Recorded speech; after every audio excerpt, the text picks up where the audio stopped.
casi que hay un consenso, al menos en aquellos países que se precian de la democracia y de las libertades políticas, de que estas son buenas, pero cuando se trata de libertades económicas, mucha gente, ahí se le dobla el rabo a la ternera, como decimos en Costa Rica.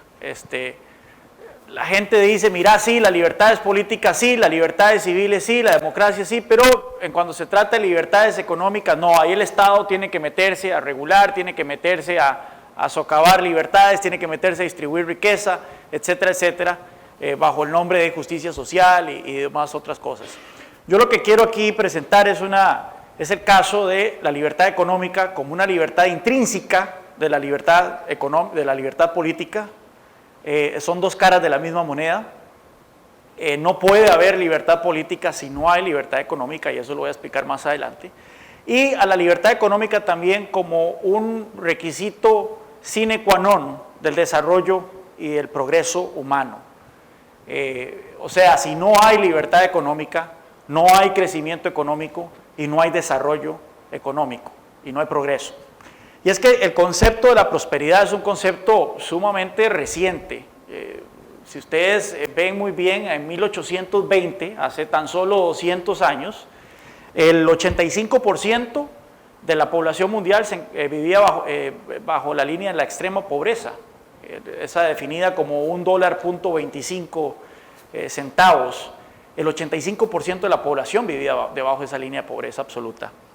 En 1910, hace tan solo un siglo, el 65% de la gente vivía bajo la línea de pobreza, es decir, la mayoría de la gente en este planeta.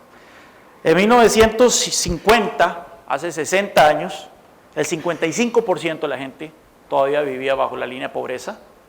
En 1970 ya había caído a 35%. En 1980, cuando nací yo, el 30% de la población vivía bajo la línea de pobreza. Y el último número es aproximadamente 19%, menor del 20%. Entonces, hemos visto como en los últimos 200 años ha habido un marcado descenso, tanto en la proporción como en la cantidad de gente que vive en la más absoluta de las miserias.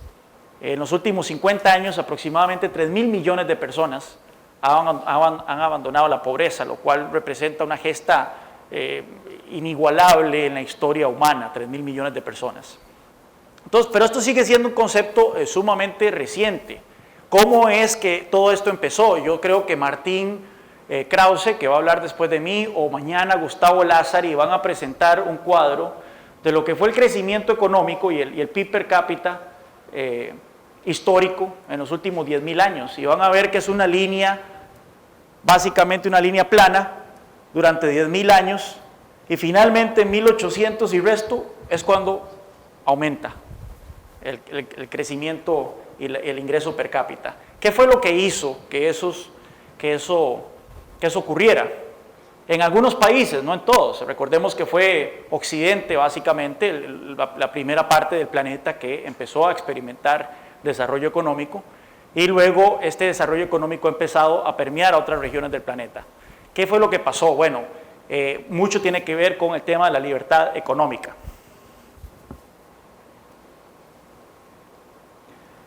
Pero ¿qué es la libertad económica? ¿Cómo se come eso? Porque mucha gente, y ustedes van a oír a muchos liberales hablando de que, bueno, la libertad económica es buena, de que eso es lo que hay que hacer, de que hacia allá debemos de ir, que es la base del desarrollo, etcétera, etcétera, pero ¿en qué consiste? Un profesor de la Universidad de Chicago decía que si usted no puede medir algo de lo que usted habla, probablemente usted no tiene la menor idea de lo que está discutiendo.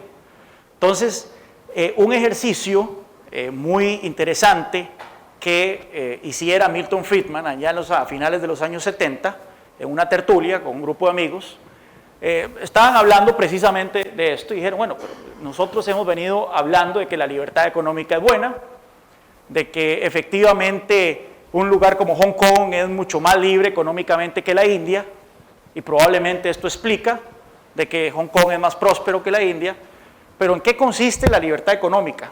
¿Cómo se puede medir esto? Esto a raíz de que mucha gente acusa a Milton Friedman, a este premio Nobel de Economía, de ser un dogmático, pero si hay alguien que no era dogmático era Milton Friedman. Él se encargaba de que en la medida de lo posible todo pudiera ser mesurado, todo pudiera ser medido, todo pudiera ser probado empíricamente. Entonces con estos amigos un día dijeron, bueno, ¿por qué no hacemos un índice de libertad económica? Así, para ponerlo en términos futbolísticos, como el ranking de FIFA, ¿verdad? Donde podamos poner a los países en un ranking de cuáles son los más libres y cuáles son los menos libres. Y después de muchas tertulias y muchas sesiones de trabajo y muchas reuniones, finalmente produjeron un índice de libertad económica, que es este que tengo aquí. Pero a la hora de definir libertad económica, definieron 3 grandes conceptos que definen qué es la libertad económica. Bueno, son 4. Alto grado de escogencia personal. La gente, el individuo, ya como lo explicó Pablo anteriormente, las decisiones económicas se basan en el individuo. Son las personas, ya sea como productores o como consumidores, los que toman las decisiones de qué consumir, cuándo, cómo, qué producir, dónde venderlo, etcétera, etcétera, qué precio cobrar, etcétera. La escogencia personal es la base angular de la libertad económica. Por supuesto que eso va acompañado de intercambios voluntarios coordinados por los mercados. Yo soy el que decido qué vendo, a quién le vendo, y esa relación comercial es voluntaria, a mí nadie me está obligando, y es mutua. No va a venir tampoco un tercero a imponer términos en las dos partes para decirnos cómo debería llevarse a cabo esta relación económica. Esto, por supuesto, que tiene un nombre y se llama mercado. Mucha gente cree que el mercado es algo esotérico, ¿verdad? Y hablan de la mano invisible de Adam Smith y no la entienden porque nunca se han leído el libro, ni siquiera se ha leído ese pasaje de la riqueza de las naciones, pero bueno, siempre como que mistifican el mercado, ¿verdad? Como algo que es ajeno a la gente, pero el mercado ocurre donde 2 personas o 3 personas se reúnen a intercambiar bienes o servicios. Yo me acuerdo una vez que estaba en una feria del agricultor. Estaba yo con un candidato allá de Costa Rica, libertario, estábamos haciendo campaña, y se me arrimó un chaval y me dice, es que ustedes creen en el mercado y esa carajada no funciona. Y vuelvo yo a ver la feria del agricultor, me dice esto, ¿verdad? Donde la gente precisamente viene a vender sus productos agrícolas y la gente compra y no hay imposición de precios, no hay reglas estatales de qué es lo que se debe comprar, qué es lo que se debe vender. O sea, lo más voluntario que puede haber es una feria del agricultor y este chavalo me está diciendo que los mercados no funcionan. Entonces, mucha gente no entiende lo que es un mercado y cómo estos son los que deben de velar por los intercambios entre las personas. El tercer punto es la libertad de competir y entrar en mercados. Usted puede meterse a producir lo que usted quiera y salirse cuando usted quiera. Si le fue mal, se puede salir. Nadie debería impedir que a una persona pueda entrar a un mercado, no. Y eso se da mucho en nuestros países, en donde los gobiernos dicen, bueno, es que solo pueden haber 3 compañías de teléfono, no pueden haber más. Pero ¿por qué no? No, es que el mercado no aguanta más de 3 compañías. ¿Quién dijo? Entonces, eso es una regla fundamental de la libertad económica, que puede haber libertad de competencia y la gente puede entrar y salir de los diferentes mercados. Y el 4 es la protección de las personas y sus propiedades de agresiones por parte de otro. O sea, nadie le puede robar a ustedes, nadie les puede quitar lo que es suyo, no solo terceros, no solo otras personas, sino también en el Estado. Estas reglas aplican también para el Estado, que esa también es un pequeño paréntesis que hace mucha gente. Si ustedes ven, muchas de estas reglas del liberalismo son reglas que uno le enseñan cuando uno está pequeño, en el kinder. No le robe a los chiquitos, no les pegue y mantenga sus promesas. El problema es que cuando la gente se hace grande y se mete en política, usualmente se olvida de la mayoría de ellas. Estos son los componentes entonces de la libertad económica. Como mencioné anteriormente, entonces, finalmente, después de muchas tertulias y muchas reuniones, se produjo este índice de libertad económica que va por su 13ª edición. Es un índice que ve la libertad económica de 143 países, 141 países, y los califica del 1 al 10. hay 5 grandes componentes del índice de libertad económica, o sea, la nota se divide en 5 grandes áreas. La primera es el tamaño del Estado.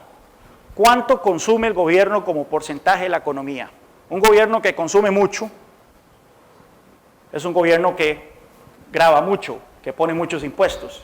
Y entre más impuestos pone, menos dinero disponible tiene la gente para gastar en sus necesidades. Es un gobierno que resta libertad económica. Las tasas de impuestos, por supuesto, hay algunos países que tienen tasas de impuestos del 60%, 70% sobre las ganancias de una empresa o de una persona. Esto también resta libertad económica a los individuos. La existencia o no de empresas públicas. Hay estados, tengo entendido que es el caso aquí en Ecuador, que se meten en un montón de actividades económicas. Se meten a producir camarones, se meten a producir aluminio, se meten a manejar aerolíneas, se meten a manejar teléfonos, etcétera, etcétera. Y eso, por supuesto, que cuando usted tiene el Estado metido en estas actividades, esto resta libertad económica, puesto no solo tenés al Estado, que se supone que es el árbitro del juego, que se supone que es el juez, lo tenés como parte también, sino que muchas de estas empresas son altamente deficientes y requieren no solo de monopolios para funcionar, sino también de altos subsidios por parte del mismo Estado, y esto resta libertad económica. Ese es el primer componente, el tamaño del Estado. El segundo componente es el respeto a la propiedad privada y el Estado de Derecho. Aquí se mide qué tan segura es su propiedad ante agresiones de terceros. Como dije anteriormente, puede ser el Estado que te expropie, como es el caso en Venezuela, o pueden ser terceros, como en Colombia, donde simplemente llega un grupo irregular, un grupo terrorista o un grupo paramilitar y te quita la propiedad y tenés que irte. Entonces, eso se mide ahí, qué tan seguro vos estás en tu propiedad, qué tan independiente es el sistema judicial, qué tan imparcial es, si hay interferencia militar en las cortes y en las decisiones de política, y en sí la integridad del sistema jurídico. Un sistema jurídico que es parcial, que condena a medios de comunicación ante demandas de un presidente, por ejemplo, ahí entonces no tiene una alta nota de libertad económica, puesto al final de cuentas, como mencioné anteriormente, el Estado se supone que es el juez, y entre más parcializado sea el juez, menos libertad económica existe. Estabilidad monetaria. Estabilidad monetaria, eso quiere decir que hay una moneda que es estable, que es confiable y que no es manipulada por el Estado o los políticos. Aquí en el Ecuador ustedes tienen ese caso, puesto que están dolarizados.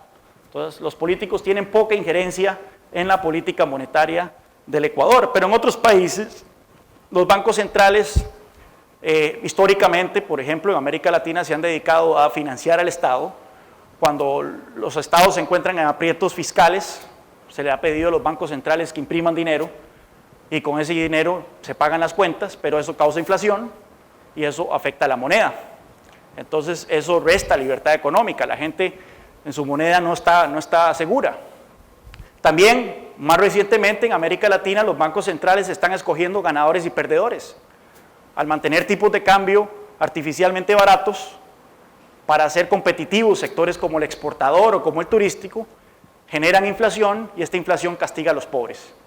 Y ahí tenés entonces vos al Banco Central diciendo, bueno, vamos a beneficiar a exportadores, al sector turístico, al sector financiero, a costa de los que menos tienen. Esto está ocurriendo en toda América Latina en este momento. Eso, por supuesto, que no va de acuerdo con la libertad económica. La libertad de comercio internacional significa que la gente pueda comerciar no solo dentro de sus fronteras, sino también fuera de ellas.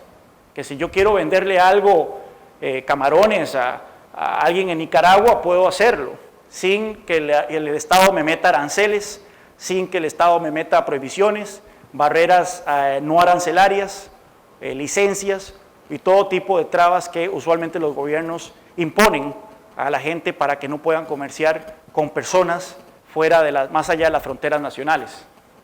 Y finalmente, regulaciones comerciales, laborales y de crédito.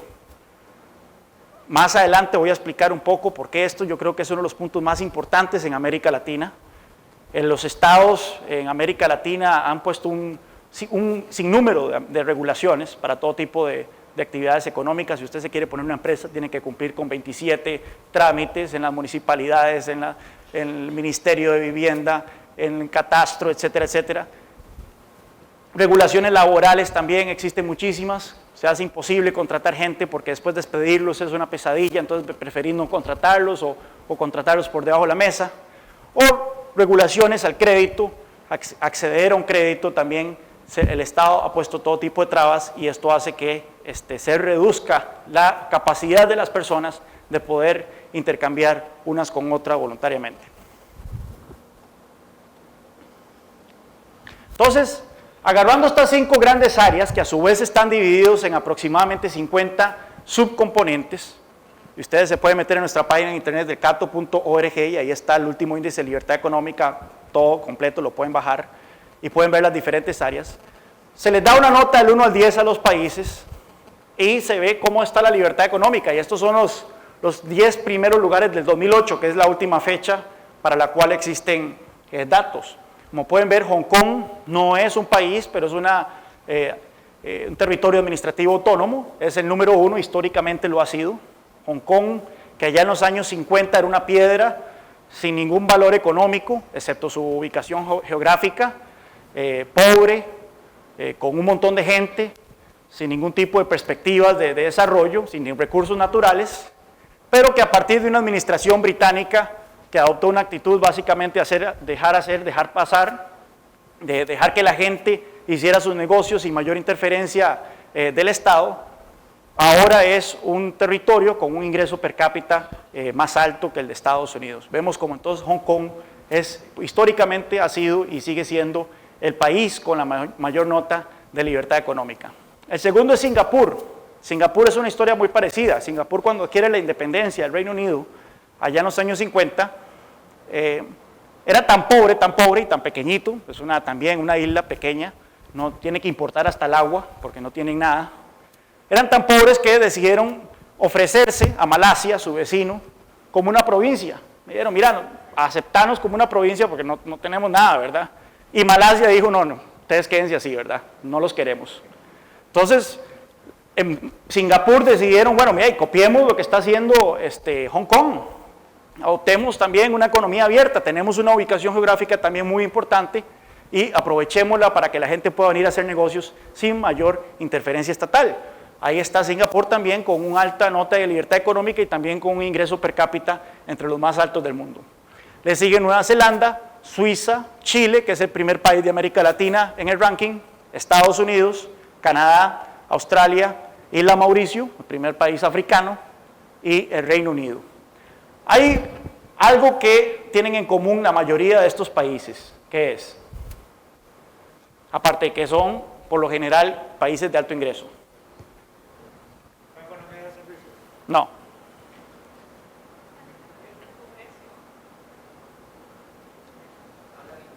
No, Chile, ahí está Chile. Suiza no habla inglés. ¿Ah? No, Suiza no tiene costa. ¿Ah? Son países pequeños la mayoría. Hong Kong, Singapur, Nueva Zelanda, Suiza, Chile en población es un país relativamente pequeño, Mauricio, son países pequeñitos, lo cual demuestra que los países que tienen más que ganar de la libertad económica y la apertura son por lo general países pequeños. Ahora veamos a quiénes les va como un quebrado en esta lista. Estos son los peores 10. Argelia, República Democrática del Congo, Burundi, Guinea-Bissau, República Centroafricana, República del Congo, Venezuela, Angola, Myanmar y Zimbabue. Todos, con la excepción de Myanmar y Zimbabue y Argelia, son países del África subsahariana, donde está la mayor de las pobrezas en este momento en el mundo. El caso de Zimbabue es un caso sumamente trágico. Zimbabue, cuando se independiza en 1980, era uno de los países relativamente más prósperos del cono del sur de África. Era uno de los países que más producía alimentos. Sin embargo, a partir de 1998, por ahí, Robert Mugabe, que es el tirano, el dictador de Zimbabue, la emprender contra los terratenientes, contra los blancos, que usualmente son los que son los dueños de las fincas, productores de alimentos. Los expropió, los expulsó del país, eso causó que la producción alimentaria de Zimbabue simplemente colapsara, y actualmente la gente se muere de hambre en Zimbabue, existe un desempleo del 90%, y también empezó a inflar la moneda, y empezó a imprimir dólares de Zimbabue para tratar de pagar las cuentas y tratar de pagar los desastres que estaba haciendo. Y la inflación llegó al punto que era de 2.500 millones% anual. Yo tengo un billete, y ahora me arrepiento no haberlo traído para enseñárselo, un billete de 3 billones de dólares zimbabuenses. Soy billonario. Pero esto me lo regaló un chavalo de Zimbabue a cambio de $5. Entonces, para que vean cómo un gobierno puede destruir, dilapidar la riqueza de un país en cuestión de una generación. Zimbabue es un caso sumamente trágico. Venezuela, no hace falta decirlo.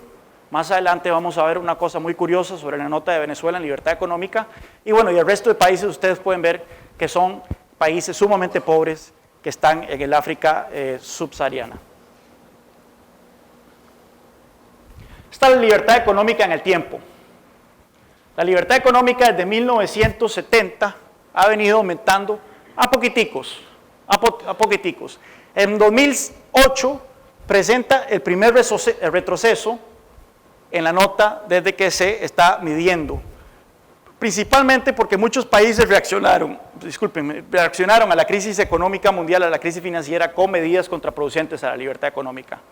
Muchos empezaron a manipular las monedas, muchos erigieron barreras arancelarias, otros empezaron a aumentar el tamaño del gobierno, empezaron a gastar más, con el caso de Estados Unidos, y otros impusieron regulaciones sumamente fuertes en ciertos sectores como el financiero. Entonces la nota global de libertad económica cayó un poco en el 2008, estamos por ver en el 2009, recordemos que este es el índice del 2010 que lleva 2 años de rezago en cuanto a información, ver cómo nos fue en el 2009, si esta caída en la libertad económica es temporal o si es una tendencia que vamos a estar viendo en los próximos años. Pero como ustedes pueden ver, la nota no es una nota que muy allá, ¿verdad? Cualquiera que está en colegio o en la universidad sabe que 6.67 es una nota bastante mediocre. Entonces la libertad económica todavía es un gol, todavía es óigame a mí, todavía es un objetivo que es muy distante y que no ha llegado a materializarse, al menos a nivel global. ¿Es un promedio de todos los países? Sí. Veamos la libertad económica en el tiempo. Los países rojos son los países que tienen menos libertad económica y los países celestes, azules, son los que tienen más libertad económica. Vean el cambio que ha sucedido en los últimos años.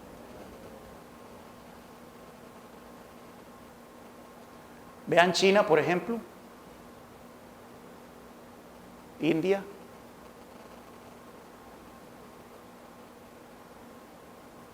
Y eso es como está actualmente. Ustedes vieron cómo China pasó de rojo a morado y actualmente está ahí medio celeste. Vieron cómo Venezuela pasó de celeste a rojo. Pero vieron cómo por lo general la mayoría de los países han ido mejorando en su calificación de libertad económica en los últimos 25 años. ¿Por qué es importante la libertad económica? Esto es un estudio netamente científico. Aquí no hay juicios de valor.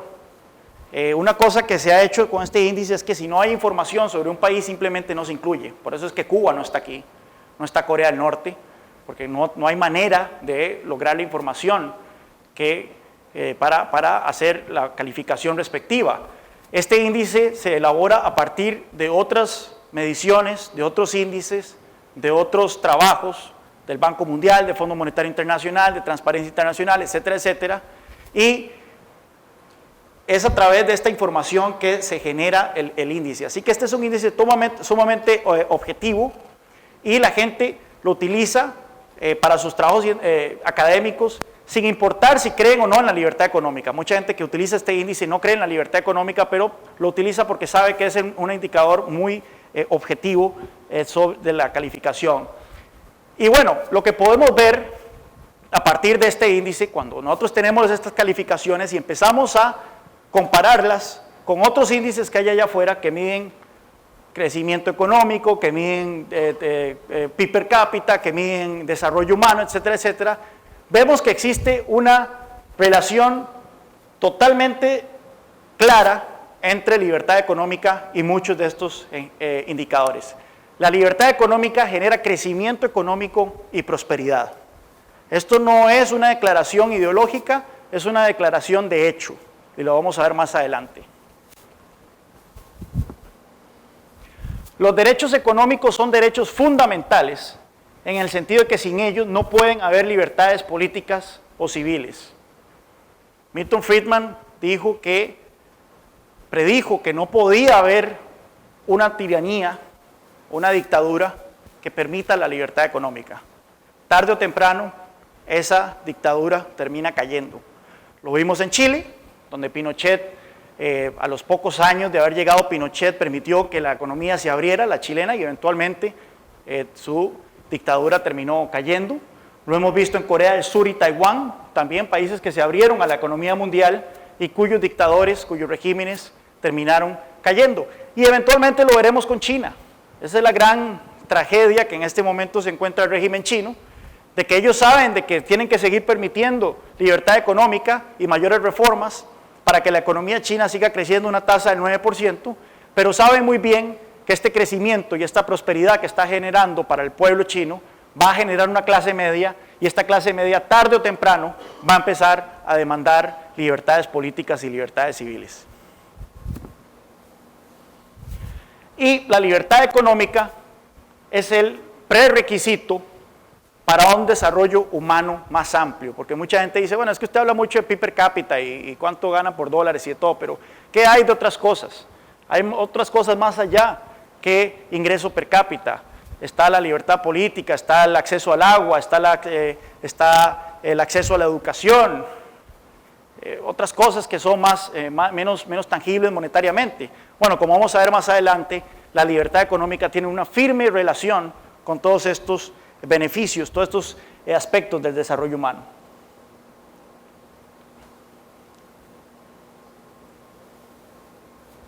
Bueno, como mencioné anteriormente,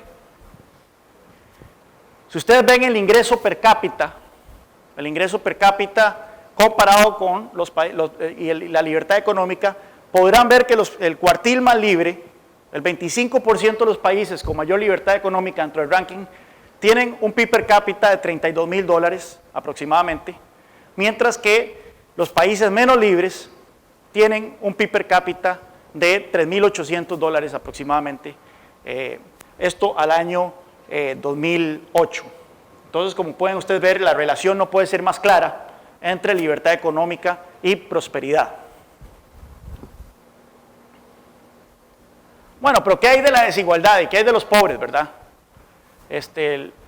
A los pobres usualmente sí, hay un gran ingreso per cápita, pero los pobres, el porcentaje de los pobres es ínfimo comparado con otros países. Bueno, no, como ustedes pueden ver aquí, el porcentaje de ingreso, el 10% más pobre y la libertad económica no guardan mayor relación. Básicamente el cuartil más libre, de hecho, los pobres tienen casi un 2.5% del ingreso nacional en los países más libres, mientras que en los países menos libres es inferior, es aproximadamente el 2.4. Entonces, no es que los pobres son más pobres en los países en donde hay más libertad económica, todo lo contrario, tienen hasta un poquito más de ingreso que en aquellos en donde no hay libertad económica. Si ustedes agarran el índice de libertad económica y lo comparan con el índice de desarrollo humano que produce la PNUD, ustedes pueden ver si hay alguna relación también entre libertad económica y desarrollo humano. El índice de desarrollo humano mide otros temas, como lo mencioné anteriormente: acceso a agua potable, acceso a educación, acceso a la salud, ingreso, entre otras cosas, desigualdad. Y si ustedes pueden ver, también, nuevamente, existe una relación muy clara de que los países con libertad económica son los que cuentan con mayor desarrollo humano. Nuevamente, aquí estoy tratando de mostrar evidencia empírica. La próxima vez que ustedes oigan es que los liberales se persignan en el mercado y eso es un dogma. Bueno, que me expliquen entonces cómo es que estos resultados son los que son. Expectativa de vida. Eso es un punto muy interesante. A inicios del siglo XX, la expectativa de vida era de 40 años, global, la expectativa mundial. O sea, yo estaría en mi tercera edad ya, si estuviéramos en el 1910.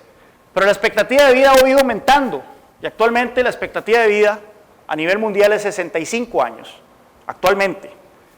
La expectativa de vida nuestra probablemente va a ser mayor que eso. Cuando nos muramos, probablemente la mayoría nos vamos a morir por ahí de los 80 y resto de años.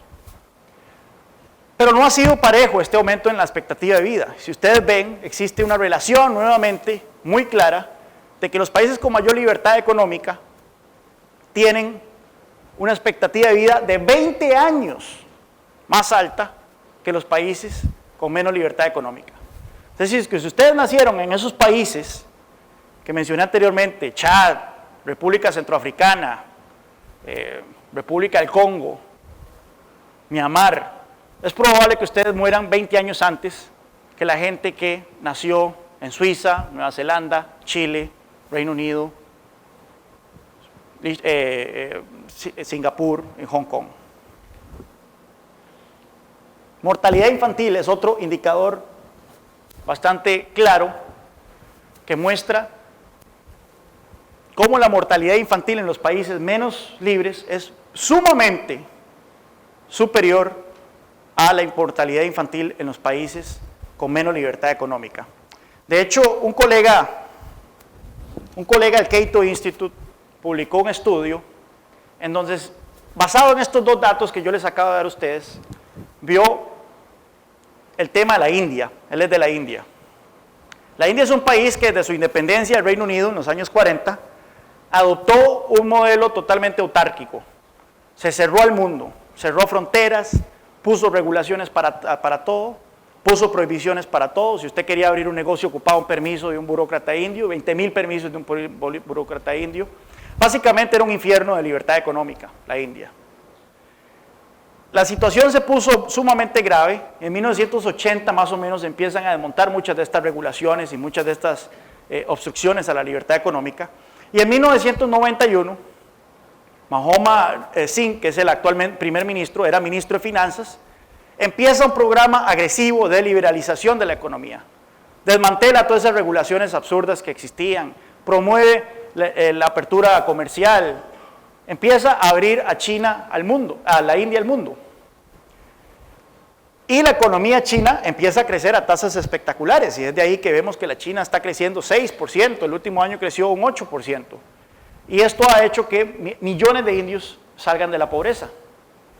Lo que ocurre en la India y en la China es sumamente clave cuando hablamos de pobreza a nivel mundial, porque estos países tienen más de 1/3 de la población del mundo. Entonces, lo que ocurre en estos dos países es fundamental para el futuro de la pobreza en este mundo.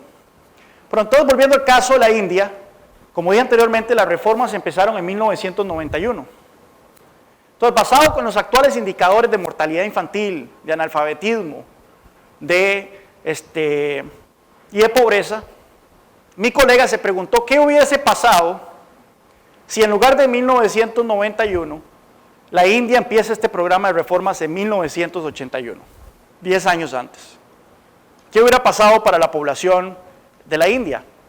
Bueno, por ejemplo, en el tema de mortalidad infantil y libertad económica, cómo la mortalidad infantil en la India ha caído sustancialmente desde que la India empezó a abrirse al mundo y empezó a su economía a crecer. Descubrió que habría 14.5 millones de indios más, o sea, no hubieran muerto 14.5 millones de bebés si la mortalidad infantil de la India hubiera caído lo que cayó 10 años antes. 14.5 millones de niños murieron debido a que la India no se abrió 10 años antes. En el tema de analfabetismo descubrió que 261 millones de indios serían letrados en este momento si la India se hubiera abierto 10 años antes al mundo y hubiera liberalizado su economía. Y descubrió que 109 millones de indios habrían salido de la pobreza si estas reformas se hubieran realizado 10 años antes. Entonces, como pueden ver, el impacto que 10 años no es nada. Recuerden lo que ustedes están haciendo hace 10 años, o sea, parece la vuelta de la esquina. 10 años de liberalización, la diferencia que puede hacer, especialmente en estos países que son gigantes, en donde estamos hablando no de miles, sino de millones de personas. Por cierto, el nombre del estudio se llama El socialismo mata, porque claramente eso es lo que hace. El porcentaje de acceso de la población con acceso a agua potable, nuevamente existe una relación clarísima, donde los países más libres básicamente tienen un acceso universal al agua potable, mientras que en los países menos libres, si acaso un 60% tiene acceso a este líquido. Nuevamente, aquí estoy mencionando cifras que son de desarrollo humano. Eso no son cifras económicas de PIB per cápita, de crecimiento económico, de capitalización o de inversión, no, inversiones extranjeras. No, estoy mencionando cosas que hacen la diferencia en la calidad de vida de las personas, el acceso al agua potable. Si ustedes ven las historias de África, de las pobres mujeres que tienen que ir con sus hijas y caminar decenas de kilómetros para poder conseguir agua para sus viviendas ese día. Entonces vemos cómo estos indicadores son claves para el bienestar humano. ¿Qué hay del desempeño ambiental? Porque eso es una cosa que bueno, ahora el ambientalismo está de moda. Mucha gente, muchos ambientalistas son, como le decimos, sandías, son verdes por fuera, pero rojos por dentro. Y son enemigos declarados de los liberales o de la libertad económica. Dicen que la libertad económica es la causante de todos los males ambientales. Bueno, si ustedes ven, nuevamente, hay un índice de desempeño ambiental que ha elaborado el Banco Mundial, y si ustedes lo comparan con el índice de libertad económica, pueden ver que los países más libres tienen mejor desempeño ambiental que en los países más pobres, menos libres. Ahora bien, hay que poner esto en perspectiva. Un país cuando empieza a crecer, empieza a contaminar. Eso no hay duda alguna. Lo vemos en China. La economía china está creciendo, está requiriendo cada vez más cantidad de energía. Esta energía se produce a partir del carbón y eso contamina. Se están botando bosques, se están explotando los recursos y esto, por supuesto, que tiene un impacto en el medio ambiente. Eso es lo que la gente ve. Y la gente dice, bueno, es que el mundo no puede aguantar tanto consumo y tanto porque los recursos son finitos y esto va a dañar sumamente el medio ambiente. Sin embargo, si ustedes ven la historia de los últimos 200 años, que esta es la historia reciente en donde ha habido progreso humano, donde ha habido crecimiento, es cierto que cuando un país empieza a crecer, empieza a contaminar, pero llegado a un punto de su desarrollo, la contaminación empieza a parar y empieza a caer luego de eso. Esto se llama la curva ambiental de Kuznets, que dependiendo del indicador que estemos hablando, dependiendo del contaminante que estemos hablando, es una ley de piedra.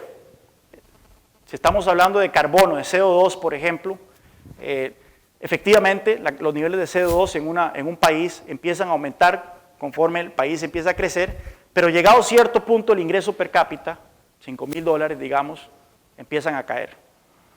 En el caso de la deforestación, el punto es como de $4,000. Cuando se llega a los $4,000, la deforestación en un país empieza a caer. ¿Y por qué es esto? Bueno, porque los bienes ambientales, disfrutar de un ambiente limpio y exigir un ambiente limpio, por lo general es algo que la gente próspera demanda de sus políticos o demanda del mercado. La gente que se está muriendo de hambre y que no sabe dónde va a conseguir el pan para comer, no le preocupa que a su lado haya un chiquero o que a su lado que el aire esté sucio. Ellos están más preocupados por conseguir alimento. En cambio, en los países ricos, usualmente la gente, ya habiendo satisfecho muchas de sus necesidades materiales, empiezan a demandar calidad ambiental. Y esto se ve en los países desarrollados. Y de hecho, en este momento Estados Unidos tiene la mayor cantidad de bosque que en los últimos 300 años. Han vuelto a regenerar sus bosques. El río Potomac es más limpio hoy de lo que era hace 50 años en Washington. El río Támesis también. Entonces vemos cómo estos países han empezado a mejorar su desempeño ambiental precisamente porque se han hecho más ricos, más prósperos gracias a la libertad económica.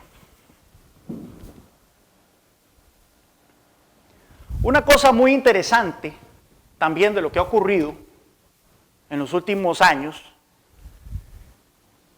y este gráfico lo demuestra, es que la gente está teniendo mayor prosperidad y mayor desarrollo humano con menor ingreso de lo que antes era el caso. ¿Cómo me explico? Veamos esta línea. Esta línea era la expectativa de vida mundial en 1977. Y este es el ingreso per cápita. Entonces, como pueden ver, entre más ingreso per cápita, más expectativa de vida en 1977, hasta llegar a los 50,000 más o menos, cuando usted tiene una expectativa de vida de 80 años.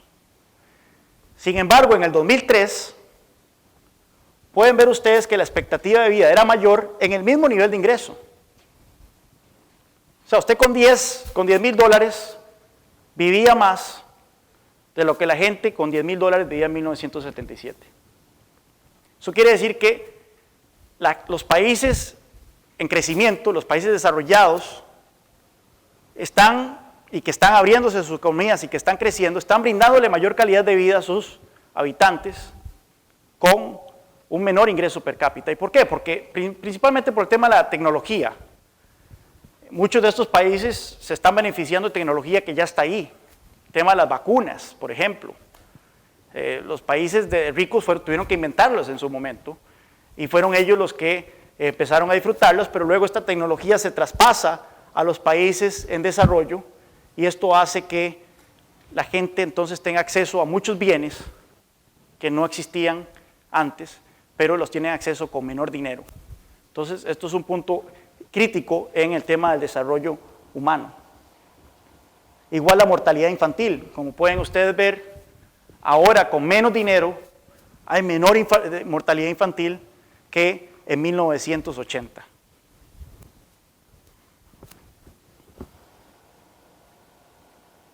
Igual, acceso a agua potable, como pueden ustedes ver, el acceso al agua potable, la gente ahora con menos ingresos está teniendo acceso a agua potable de lo que ocurría en 1990, hace apenas 20 años. Bueno, mencioné entonces la evidencia empírica. Aquí no vine yo a sacar una Biblia y a decirles ustedes juren por esto y persínense aquí, porque esto es la libertad económica y nosotros los liberales decimos que eso es bueno y punto, no. Aquí vine a presentarles evidencia empírica, casos concretos, que demuestran que, por ejemplo, el 72.6% de la población tiene acceso a agua potable en las economías menos libres, mientras que en el acceso en los países más libres es de casi el 100%. La expectativa de vida en las economías más libres es casi 20 años superior a aquellas menos libres. Y por cada 1,000 nacimientos, 64 bebés más sobreviven en las economías más libres que en aquellas con menos libertad. Factores críticos de desarrollo humano, de calidad de vida, que claramente son impactados por cuánta libertad económica permite un país. Ahora bien, mira, puse democracia.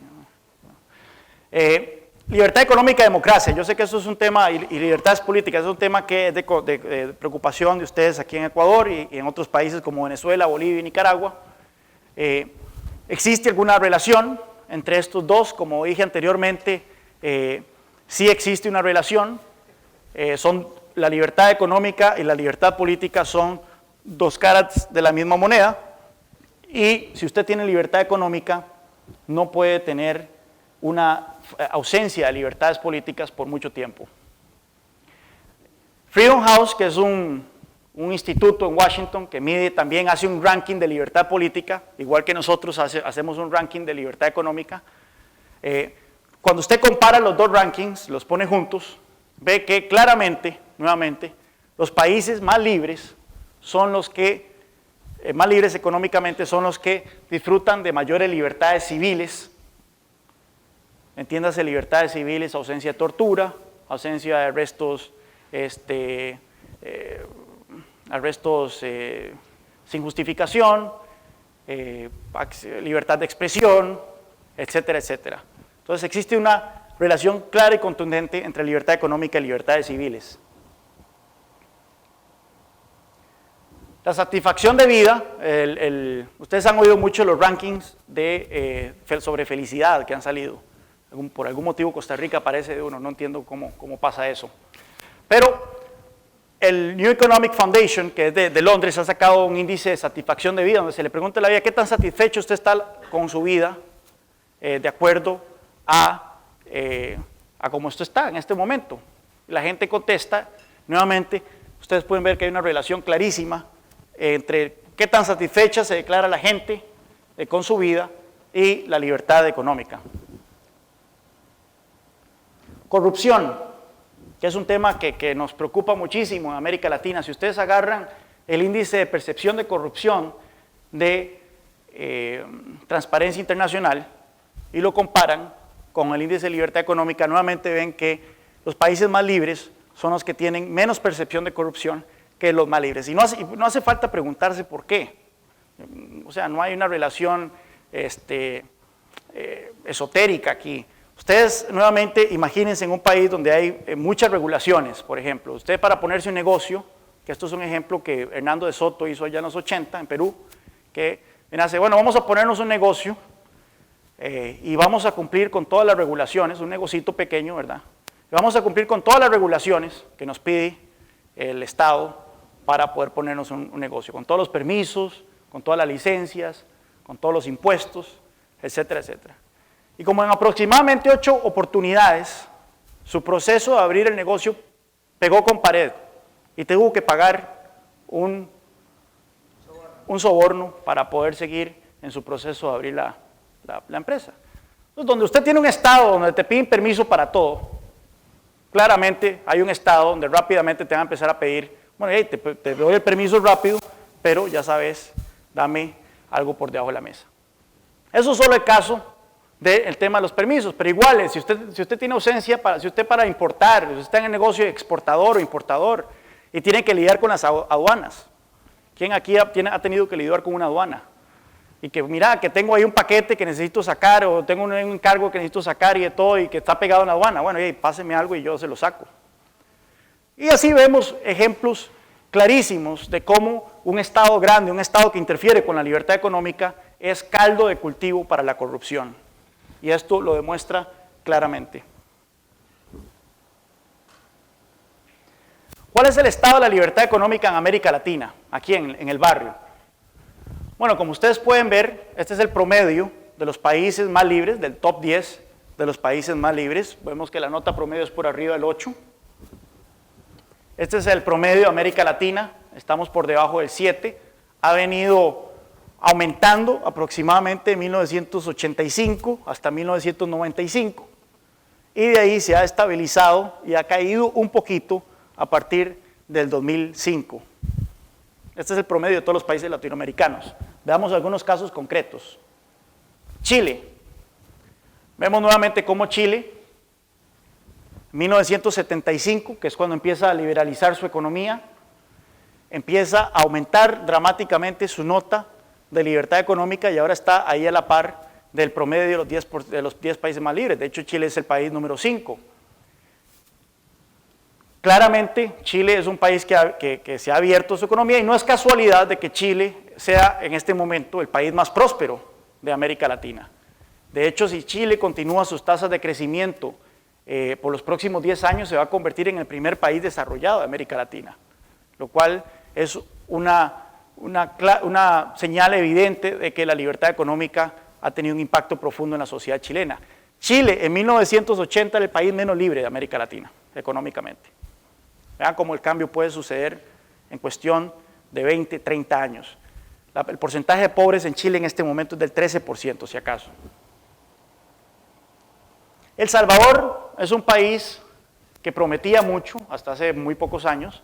El Salvador también, a partir del final de la guerra civil que ellos tuvieron, libera dramáticamente su economía, aumenta la nota de libertad económica, hasta aproximadamente el 2006, cuando un gobierno bastante malo de Arena toma el poder y empieza a arrastrar los pies en cuanto a reforma, y ahora tiene un gobierno de izquierda, el FMLN, que también está, que no ha reformado la economía, no ha hecho mayor cambio, excepto en un área crítica de la libertad económica que mencioné anteriormente, que es el punto número 2, la seguridad y el Estado de Derecho. El Salvador es el país más violento del mundo, y esto, por supuesto, que tiene un impacto terrible en las perspectivas de desarrollo de este país. Aquí un vecino, Perú. Perú también empieza a liberalizar su economía y en este momento es la economía que más ha crecido en América Latina en los últimos 15 años. Vemos cómo la nota de Perú ha aumentado también significativamente y está por superar prontamente a El Salvador como la segunda economía más libre de América Latina. También vemos cómo en Perú este aumento de la libertad económica, que ha dado crecimiento, tasas de crecimiento del 8% anual en los últimos 12 años, ha hecho que la pobreza haya caído significativamente, la desigualdad haya caído también y muchos de los indicadores sociales de Perú han mejorado. Es curioso porque ahora Ollanta Humala, el nuevo presidente, ha dicho que él va a copiar el modelo brasileño. ¿Para qué vas a copiar el modelo brasileño si el modelo peruano está funcionando mejor?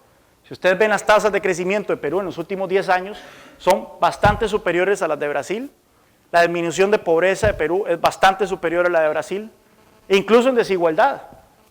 Perú ha disminuido la desigualdad de una manera más rápida que Brasil en los últimos 10 años. Entonces a mí me angustia, me perpleja este anuncio de que van a copiar el modelo brasileño cuando claramente lo que tienen es bastante mejor que lo que tienen en Brasil. ¿Qué pasa con los países a los que les va mal en la región? Nuevamente ahí tenemos el promedio de los 10 más libres, promedio de América Latina. Veamos Argentina. Argentina a partir de los 90 empieza su proceso de liberalización, hay privatizaciones, hay apertura al mundo, está la caja de cambio, donde ligan el valor del peso al dólar, y eso acaba con la hiperinflación de 5.000% que antes tenían. En fin, hay muchas reformas, nunca reformaron un área muy crítica del Estado, también de la libertad económica, que es el tamaño del Estado.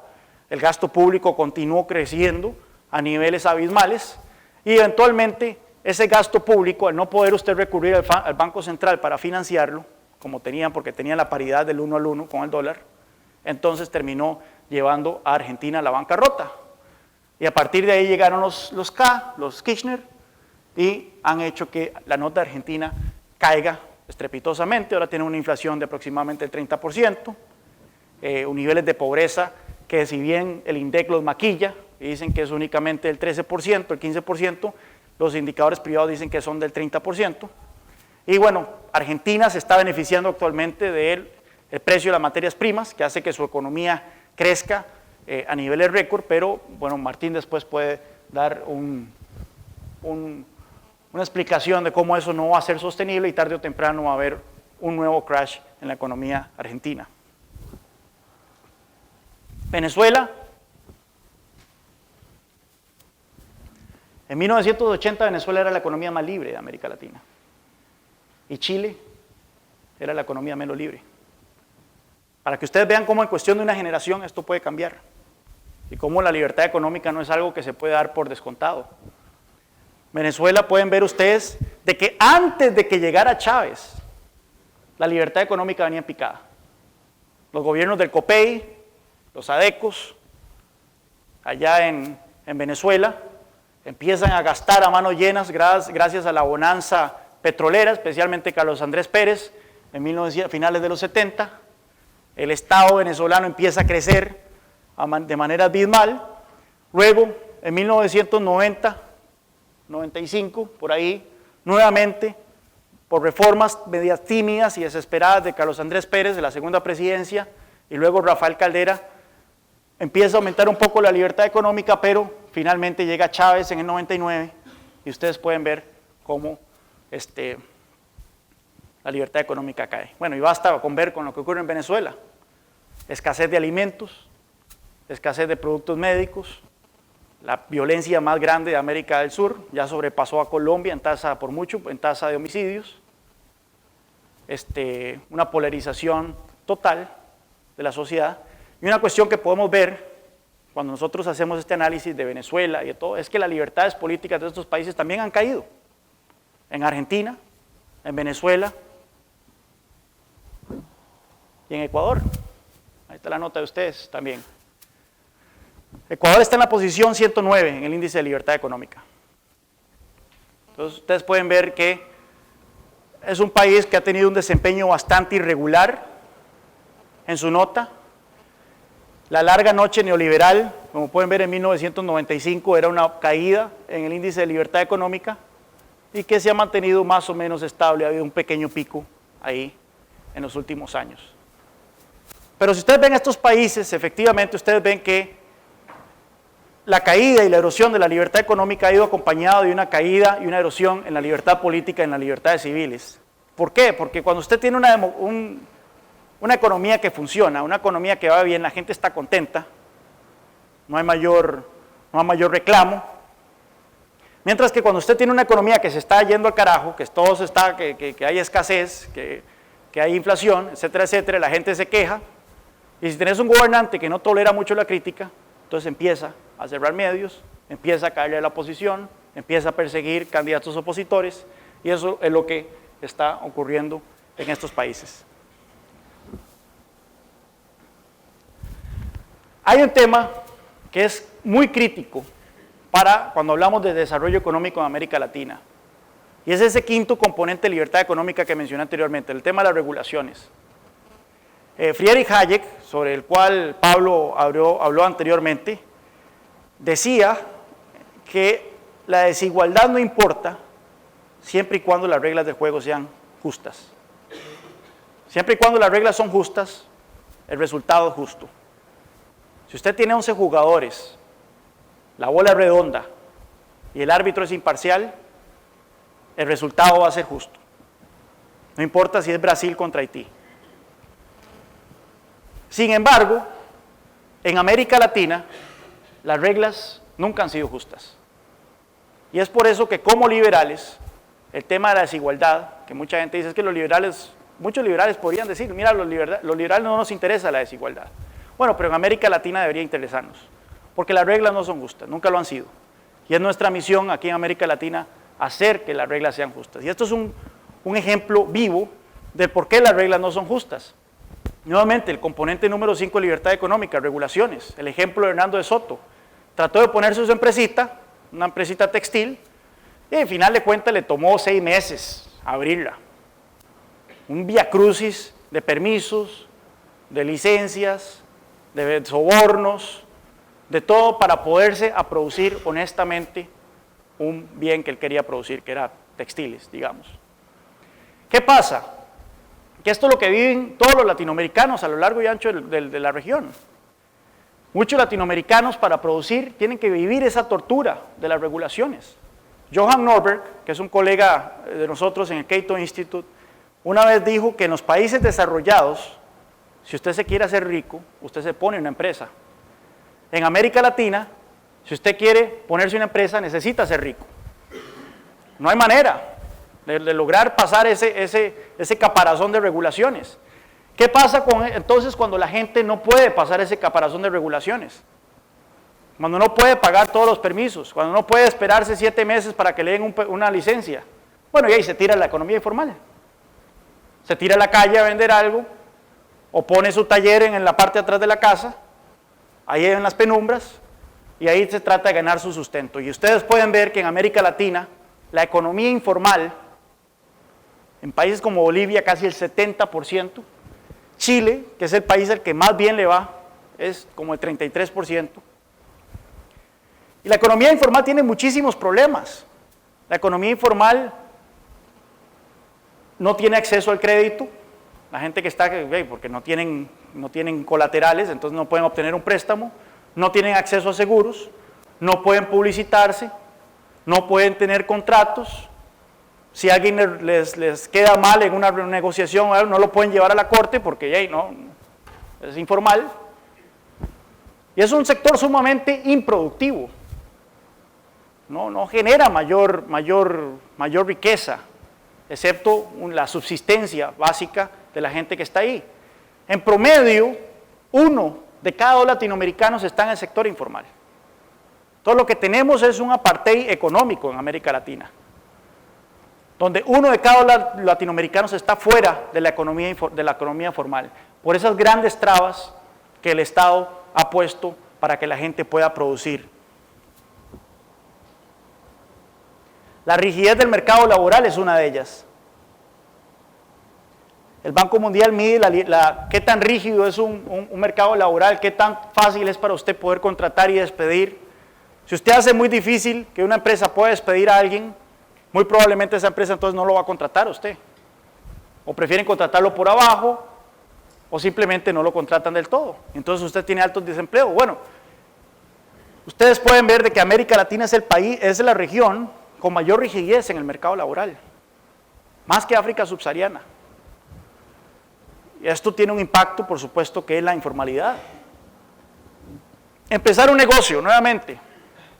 Si usted quiere ponerse un negocio en los países desarrollados, el proceso para ponerse un negocio tarda 14 días. En 14 días usted ya tiene la empresita funcionando. En Nueva Zelanda, 1 día. En una tarde usted se va al ministerio, un sello, vámonos. Al otro día tiene la empresa funcionando. En América Latina, casi 2 meses de espera.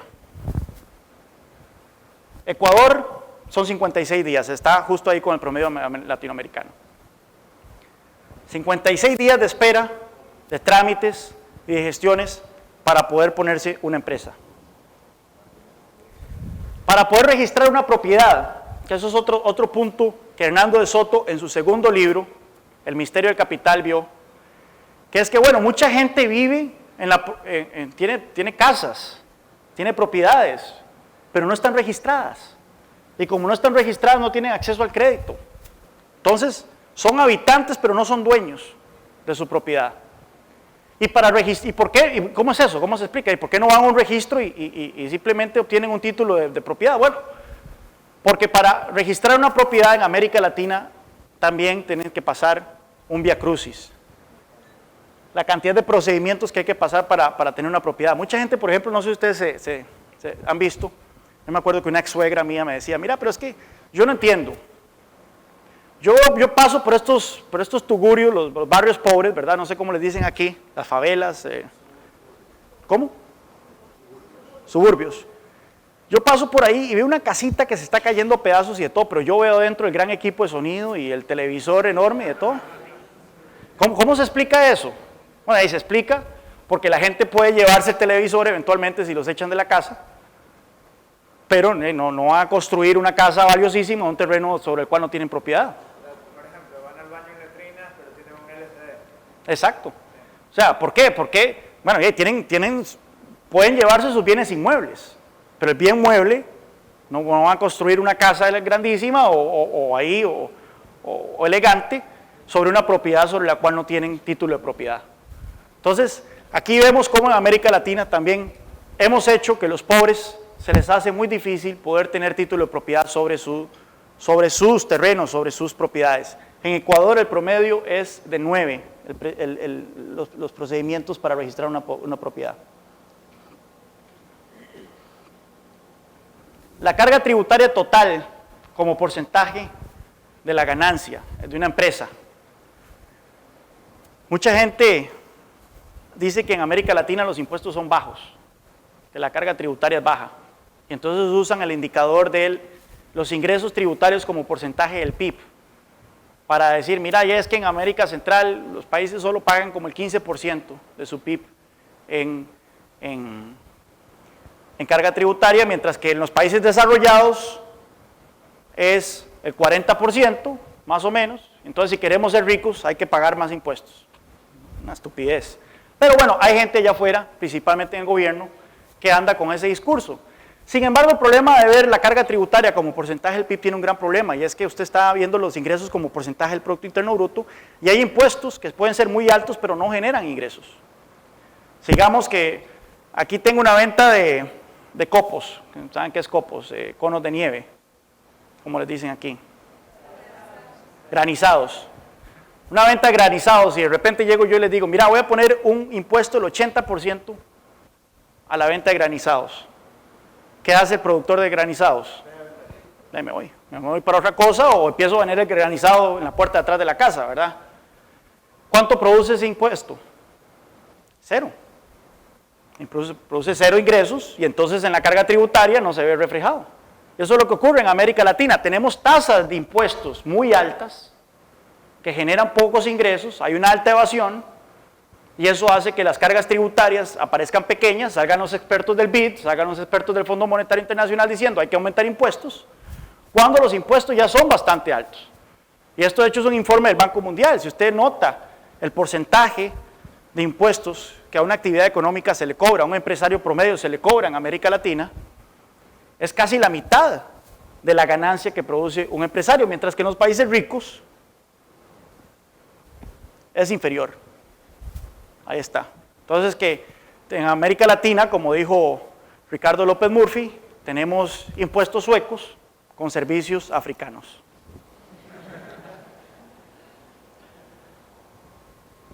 Un área en donde Ecuador ha hecho la tarea, o sea, una reforma que ustedes hicieron y que ha tenido un impacto muy positivo en este país, ha sido el tema de la tercera categoría del índice de libertad económica, la estabilidad monetaria. Ustedes en el 2000 dolarizaron la economía. Ustedes pueden ver cómo era la inflación en Ecuador, tal vez ustedes se acuerdan, no sé, cómo era la inflación en Ecuador en aquellos años. Y una cosa, yo hice este gráfico a partir del 30 de septiembre del año pasado, en donde las calles cerraron, hubo saqueos, inestabilidad política total, y sin embargo, no hubo corridas en los bancos, no hubo escalabro financiero, no hubo caída en el valor de la moneda nacional, puesto que la moneda nacional es el dólar. Ustedes en los últimos 15 años han tenido como 10 presidentes, si bien no me equivoco. Pero ustedes pueden ver de que no ha habido inflación y que la estabilidad monetaria ha sido bastante firme, casi que parecida a la de Estados Unidos. ¿Por qué? Porque ustedes quitaron a los políticos el poder de manejar la moneda. Y eso se ve reflejado en este indicador de la inflación, que la inflación es el impuesto más injusto y más regresivo que existe, porque es el que más afecta a los pobres. Y en este sentido, ustedes han hecho un buen trabajo. En fin, como ustedes saben, queda mucho por hacer en cuanto al tema de libertad económica en América Latina. Yo creo que el principal reto que hay es que la libertad económica sea inclusiva, eliminar ese apartheid económico que actualmente existe sobre 1 de cada 2 latinoamericanos que se encuentran en el sector informal, incorporarlos al sector formal, que puedan producir sus productos y puedan vender sus servicios protegidos por las leyes de un país, que el sistema legal no los discrimine, que no haya una moneda que atente contra ellos mediante la inflación, que la apertura económica los tome en cuenta a ellos y no solo a las clases exportadoras y las clases ricas.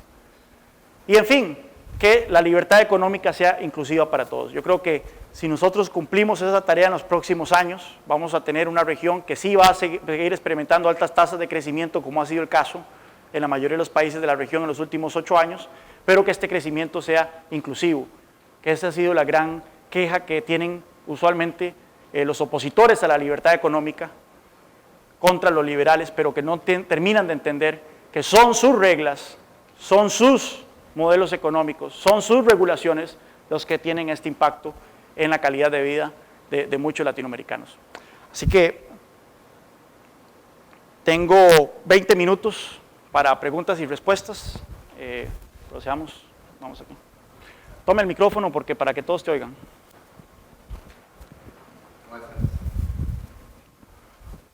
Ante todo, estoy muy agradecido por estar participando, por tener esta oportunidad de mejorar el punto de vista de lo que tenía e incluso cambiar, como dijo en la primera exposición, mi paradigma, mi forma de ver. Estaba viendo sobre el índice de libertad económica, que esto no es indicado que tiene respeto a la propiedad privada, a la estabilidad monetaria, a las inversiones y otros factores más. Pero, por ejemplo, a mí se me estaba ocurriendo algo, y se lo dejo al secretario, de por qué no se incluye lo que es el grado de dependencia que tiene un país con respecto a otro. Porque eso sí te limita en cuanto a las decisiones macroeconómicas, digamos, del país. A este país no, a este país sí. Entonces ahí como que te genera cierto grado de disminuir tu libertad económica.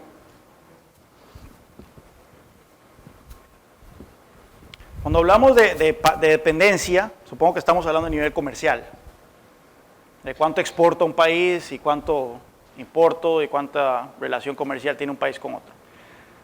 Recordemos el primer punto de lo que consiste la libertad económica, y es que son decisiones individuales.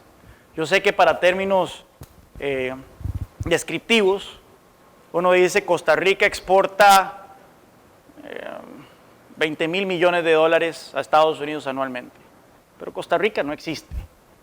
Lo que existe son personas que están exportando. Yo no exporto nada a Estados Unidos y me incluyen en esa estadística. Entonces, cuando hablamos de dependencia de países, dejemos de ver estas relaciones como relaciones entre países. Estados Unidos y Costa Rica no comercian, Ecuador y Brasil no comercian, lo que comercian son las personas. Son empresarios ecuatorianos que le venden a empresarios brasileños o consumidores ecuatorianos que le compran a productores argentinos. Cuando usted lo ve de esa manera, no importa la dependencia. Siempre y cuando la apertura sea para todos. Yo te entiendo eso. Si, por ejemplo, ahora con estos tratados de libre comercio, que por muchas veces son tratados de regulación comercial más que tratados de libre comercio, porque lo que hacen es regular el comercio y no liberalizarlo.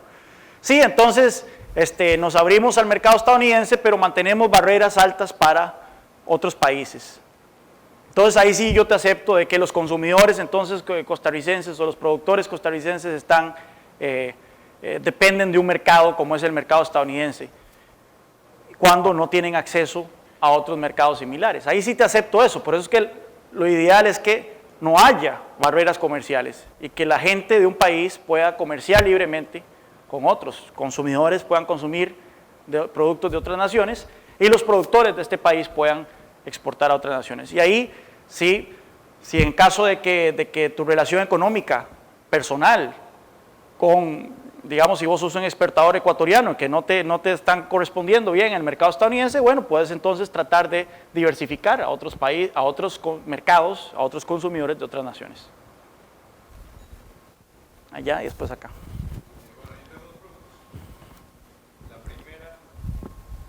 La primera pregunta sería respecto, acá en el Ecuador tenemos un impuesto que es la participación a los empleados de las empresas, que es el 15% que se paga.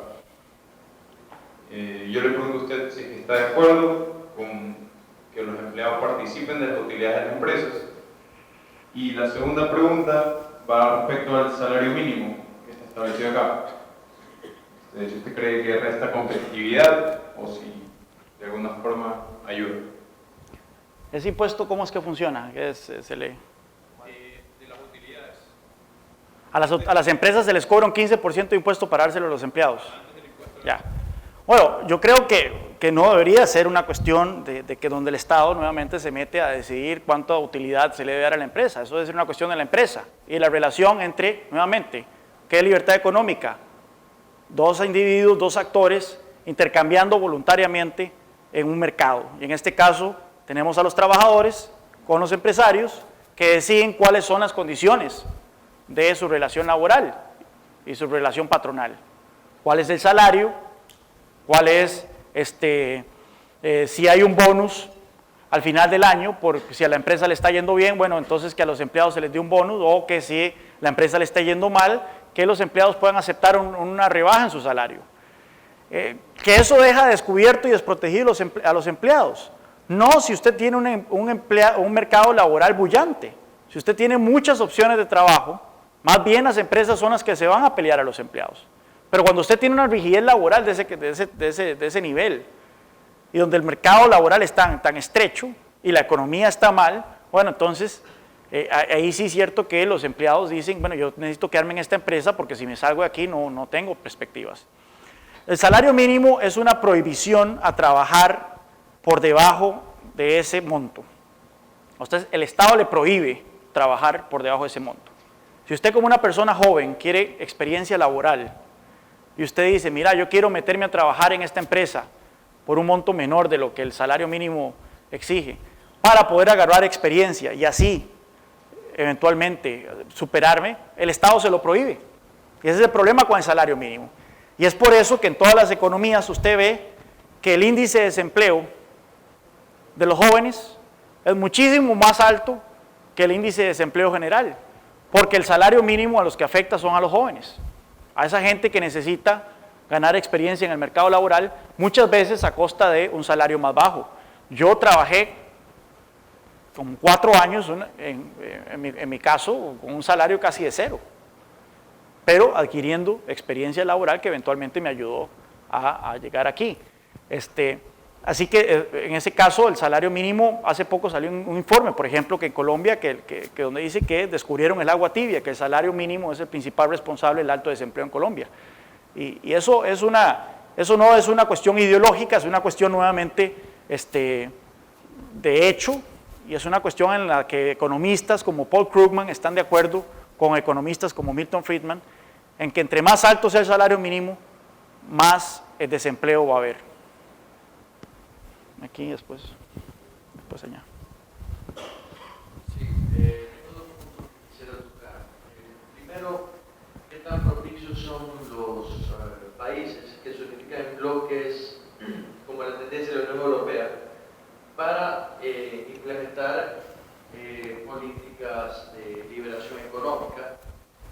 Y la otra es cómo influye la libertad económica en algo importantísimo, como el sistema judicial en los países, es decir, si esto puede complementarse con la seguridad jurídica de los países.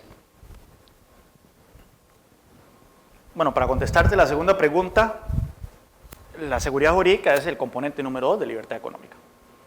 Es de Estado de Derecho y protección a la propiedad privada, y dentro de Estado de Derecho usted lo que tiene es seguridad jurídica. Es un componente clave. Usted tiene que tener acceso al árbitro. Si las reglas pueden ser justas, o sea, usted puede tener la tarjeta roja en el manual, pero si llegan y te barren por detrás y el árbitro se hace la vista gorda, no te sirve. Entonces, es un componente esencial de la libertad económica, cortes imparciales, un sistema judicial íntegro, independiente y que sea rápido. De nada sirve también si vos tenés un juez que es independiente pero dura 5 años en dar una sentencia.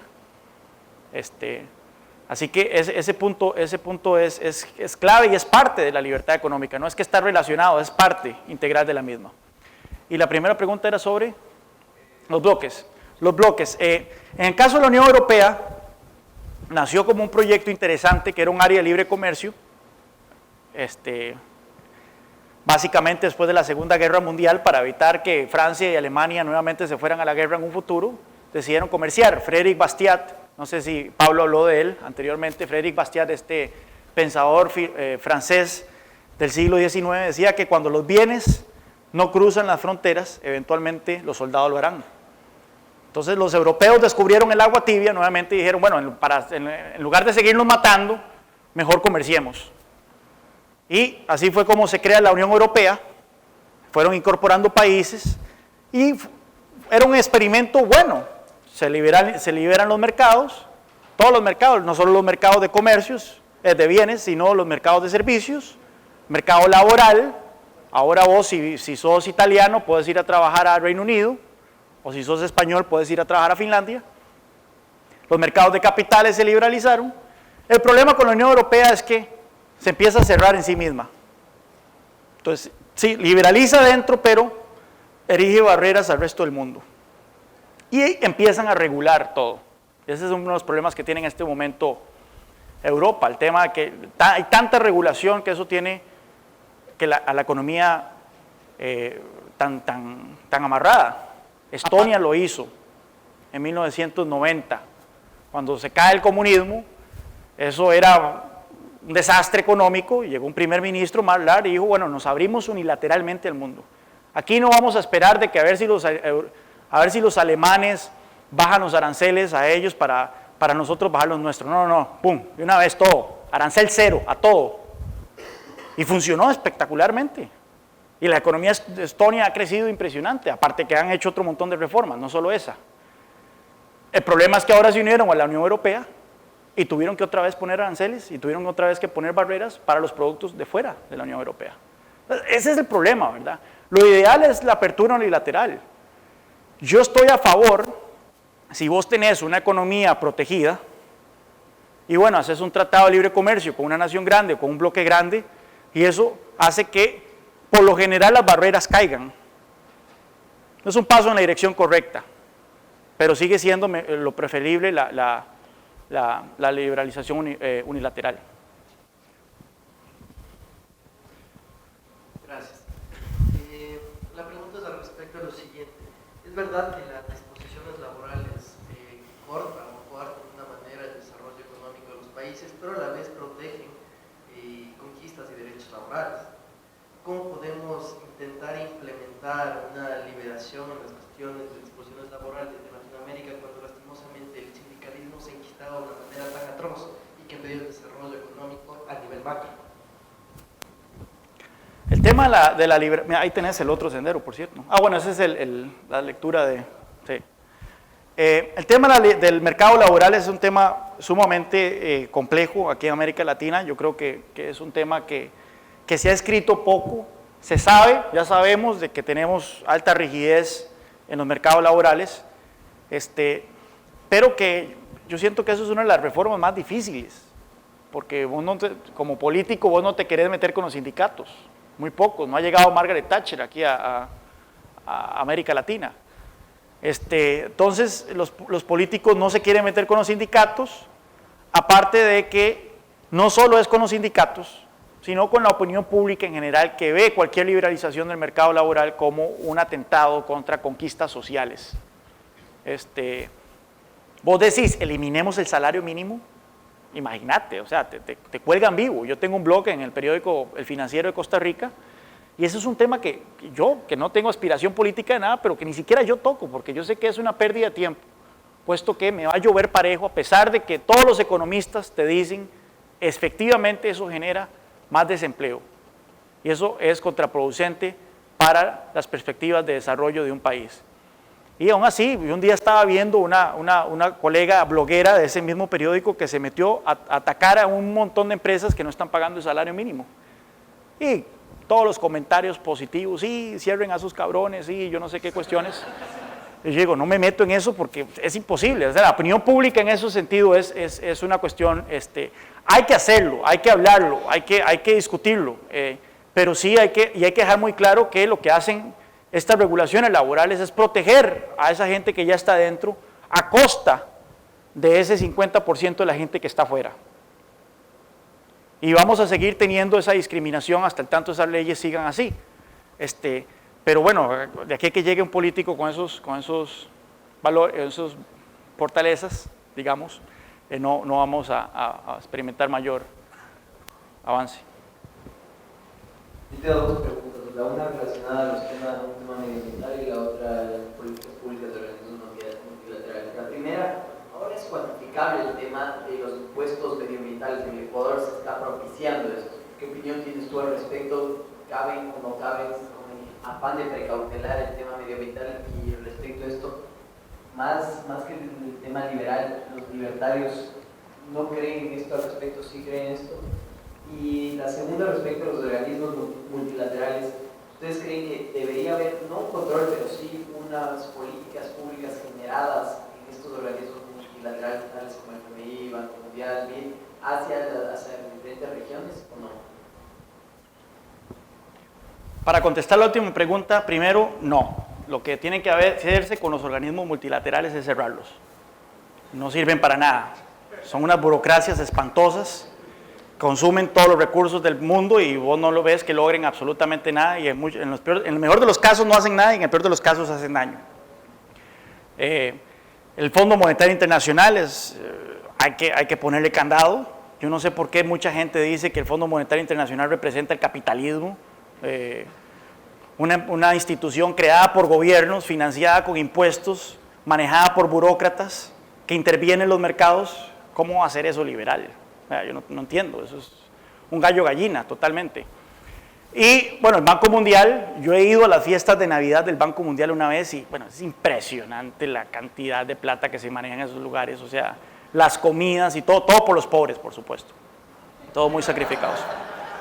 Estos burócratas que no paguen impuestos, pero que andan por toda América Latina diciendo que hay que aumentar la carga tributaria, por ejemplo. Así estalló, ¿verdad? No, con los organismos multilaterales hay que cerrarlos. Esos generan mucho daño, muchas distorsiones. Sus políticas son contraproducentes. Las intervenciones del Fondo Monetario están detrás de muchas de las crisis financieras que hemos visto. Las intervenciones del Banco Mundial, subsidiando gobiernos corruptos mediante ayuda externa en África y en otras regiones. El récord de estas instituciones es magro y no se justifica que sigan existiendo y chupando la cantidad de plata que chupan. En el caso de los impuestos medioambientales, yo estoy en contra. Como dije anteriormente, la mejor manera de lograr altos niveles ambientales es una economía que crezca rápido y que logre alcanzar ese umbral de ingreso per cápita en donde los diferentes indicadores económicos empiezan a mejorar. Por ejemplo, pongamos un ejemplo, el caso del aire, o el caso aquí que dice, mira, vamos a prohibir la importación de autos usados, para que eso tenga un impacto en la calidad del aire, porque los autos usados contaminan mucho, suelta mucho CO2 y por lo tanto, entonces mejor prohibimos su importación. Bueno, eso es una medida que se hace en nombre del medio ambiente, pero tiene una consecuencia de que entonces la gente que ya tiene autos usados va a aferrarse a estos más tiempo, ¿verdad? No va a poder cambiarlo por un modelo más nuevo que sea más eficiente. Y usualmente no viene acompañado con la otra medida lógica que sería, bueno, por lo menos eliminen los impuestos a la importación de los autos. Aquí en Ecuador son altísimos. Entonces, ¿cómo vas a decir vos que te preocupa el medio ambiente si estás comprando el doble del valor del vehículo en impuestos?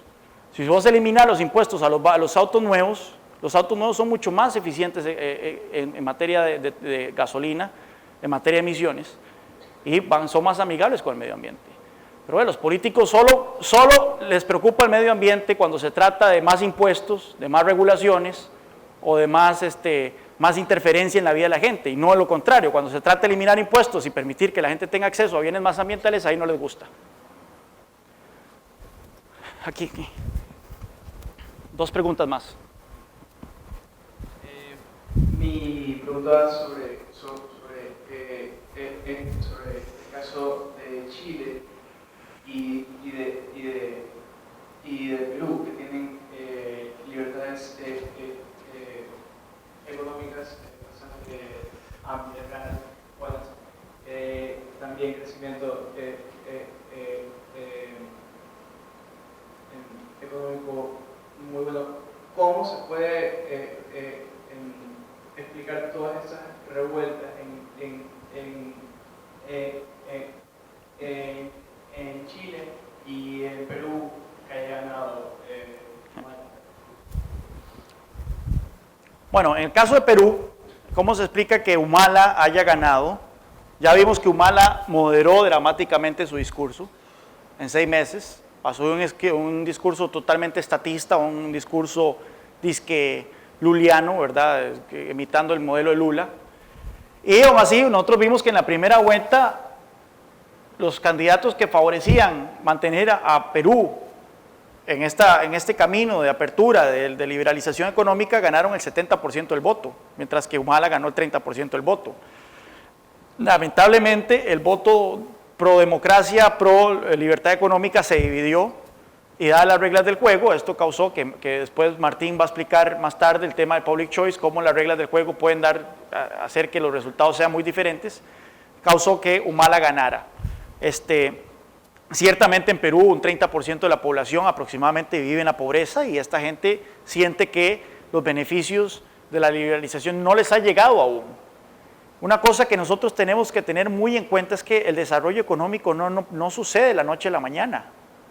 Sí vemos cómo países como Chile, anteriormente, de 1980 al 2010, en cuestión de 30 años, han dado un salto impresionante. Y cada vez es menos el tiempo que le requiere a un país hacerse desarrollado. Al Reino Unido le tomó 100 años. Luego a Corea del Sur le tomó como 50 años. Luego a Taiwán le tomó como 30 años. Cada vez se va reduciendo nuevamente porque usted con menos plata ya puede tener muchos de los beneficios. Pero esto no ocurre de la noche a la mañana. Y pretender de que Perú pase de ser un país pobre a un país desarrollado en cuestión de 15 años es muy ilusorio. Y el problema con que se vive en nuestros países es tal vez ese, que mucha gente espera lo no esperable, ¿verdad? De que se llegue a un nivel de desarrollo de una noche a la mañana. Y también tiene mucho que ver con lo que expliqué anteriormente, la gente que simplemente está fuera del sistema y que no está siendo beneficiada porque no se les permite ser parte de esos beneficios, no se les permite ser parte de ese mercado. Entonces yo creo que es una combinación de esos factores. En Chile, eso es un caso bastante angustiante. Nosotros vemos cómo efectivamente el país que ha derrotado la pobreza en América Latina, que está más cerca de derrotarlo, el país que más ha crecido en los últimos 30 años, el país que está a unos cuantos años de convertirse en el primer país desarrollado de América Latina, ahora tiene unas protestas increíbles. ¿Qué es lo que está ocurriendo? Nosotros publicamos un artículo en el Cato de Axel Kaiser al respecto. Yo les recomiendo que lo busquen, él explica ahí según él lo que está ocurriendo. Yo no soy chileno y no puedo especificar por qué es que los estudiantes y por qué es que existe tanto descontento en ese país, pero Axel hace un buen trabajo en ese sentido.